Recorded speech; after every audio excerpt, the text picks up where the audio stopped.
See, Hollywood is dead as far as I'm concerned. I think we're going to get a cultural revolution in a lot of different avenues when it comes to entertainment and art. Hopefully. I guess that's me. I'm not banking on it, but hopefully that's what happens.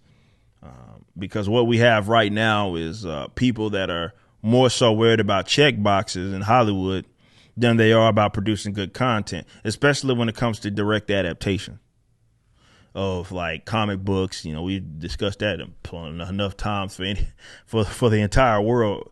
Catalogs built on me talking about tokenization and all sorts of other stuff. And this is interesting because what happens is they painted themselves in a corner.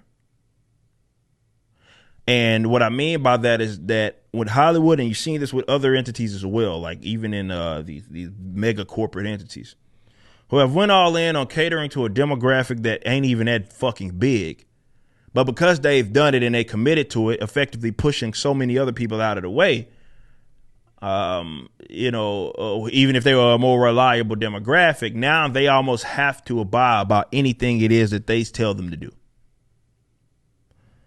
So this is what happened. Covered by Bounding into Comics. GLAAD criticizes Hollywood for zero, and this is quote, transgender and or non-binary characters and lack of LGBTQ characters living with HIV. Living with HIV and or disability across major studio films in 2020. GLAAD is calling on Hollywood to urgently prioritize active development, and this is GLAAD. They made a release right here, and this you can go read this if you want. This came out on Thursday, July 15th, which is wait a minute. Today ain't no fucking Thursday. Oh no, that was last week. Okay, I'm tripping. It's like, wait a minute. So this is what they said. This is the 9th annual GLAAD Studio Responsibility Index, Growth and Racial Diversity. Oh.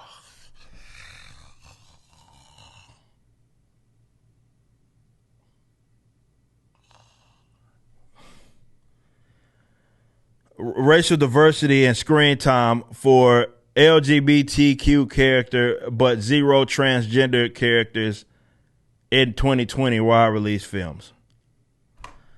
So let's go back to their coverage of it. Of stories featuring, of course, GLAAD is calling on this. I'll just clicking on the link.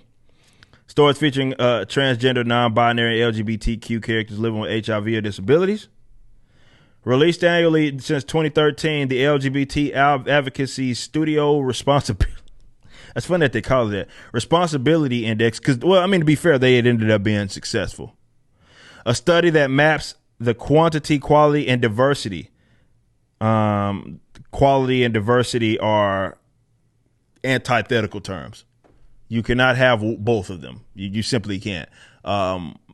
If we're talking about genuine merit-based, talent-based things, because inevitably speaking, you're going to not get the perfect population makeup or anything like that. But if you effectively push for something, especially in roles that don't require them to be race-based or gender-based or sexuality-based, those are antithetical things. But of LGBTQ characters in films released by the 8 major film studios, namely Lionsgate, Paramount Pictures, Sony Pictures, STX Films, United Artists Releasing, Universal Pictures, the Walt Disney Studios, and Warner Bros. So the biggest guys in the bunch, they think that they need to be doing more. They need to do better. Oh, this why y'all gotta show me this shit movie?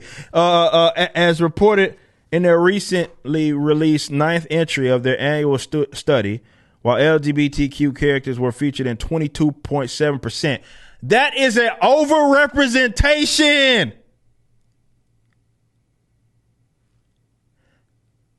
Like, that is an overrepresentation, guys. Y'all do understand it. It's funny that they talk so much about the representation. If 22.7 of the percent of your major studio releases included, that's a overrepresentation. But it ain't enough. Not enough.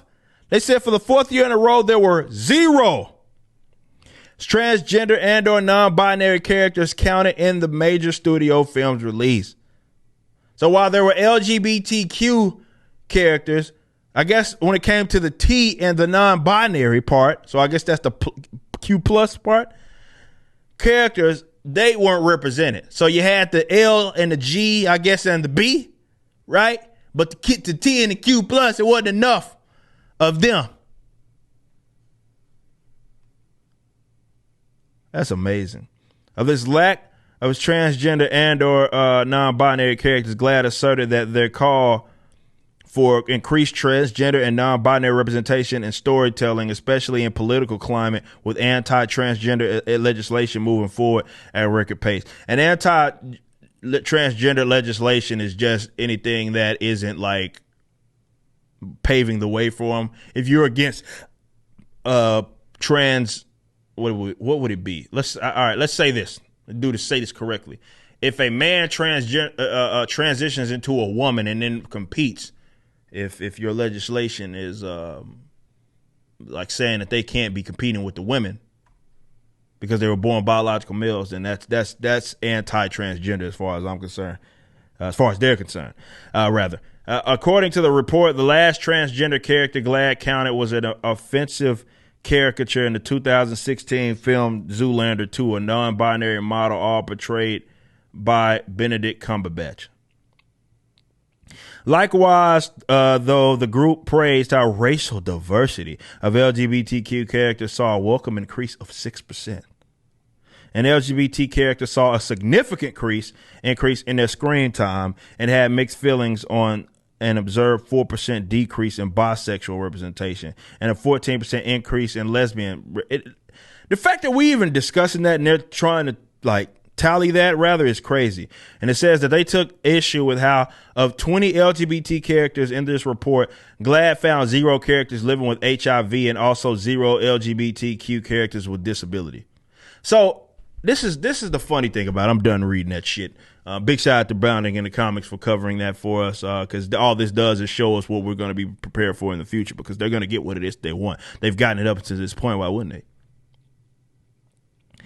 So what happens is they say, okay, you need to require us on there. And then when you don't require them, when you put them on there, albeit in an overrepresentation akin to the population, then they say that, well, that's not enough. You need to change shit up. Okay. It's not enough. You had them there and there was a big increase. So it's even more of overrepresentation, but now they're not, where's the people with AIDS or HIV? Where are the people with, that are disabilities? Where's that? So it's like they keep breaking it up where it'll never be enough. So you included them in there, but you didn't include them in there under the proper circumstances. That's fucking incredible to me.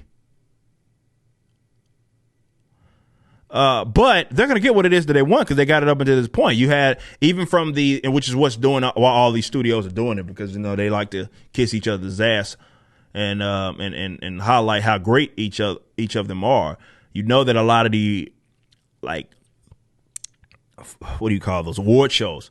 They tie like diversity bullshit to whether or not you can even qualify for an award, which is why you have so much box checking and bad art going on because of it, because you got literal diversity hires. As in, they wouldn't have had the position. It would have made no sense for them to be there in the event, only because really they fit some sort of ilk. This shit is insane. But all it's going to do is make for bad art, effectively. Shit that obviously I'm not interested in, but it's going to make for bad art, tokenizations, and all kinds of things, because they're more worried about that stuff. Like, especially coming from a community of like, okay, where are the bearded black guys that like comic books and are athletic and like, you know, like imagine us doing that type of shit. Like, well, we're not representing. Like, it's so fucking stupid, man. But they're going to get what it is they want. They've been getting what they want up until this point. So they have even more demands. You need to be more precise in terms of the representation that you have of these characters, and you need to have them under different circumstances. So they want more because what you gave them before wasn't enough. And this is why you don't ever cater to a mob or a demographic like that, because they're so unreliable, but also they're going to try to bully you into giving them what you want. Or what they want, giving them what they want. And now you twisting and turning because you committed to that demographic instead of just making good art. And if they got offended by whatever, they'll get over it. You just watched a clip from my podcast, For Canon's Sake. Catch us live at 12 p.m. throughout the week over at youtube.com/YoungRipper59 and follow us over at odyssey.com/@YoungRipper59. If you want to watch the entire video cast after the show is over, just be sure to become a member on the YouTube channel. Of course, the full audio portion of the podcast is available for free on all major digital platforms, or just visit forcanonsake.com.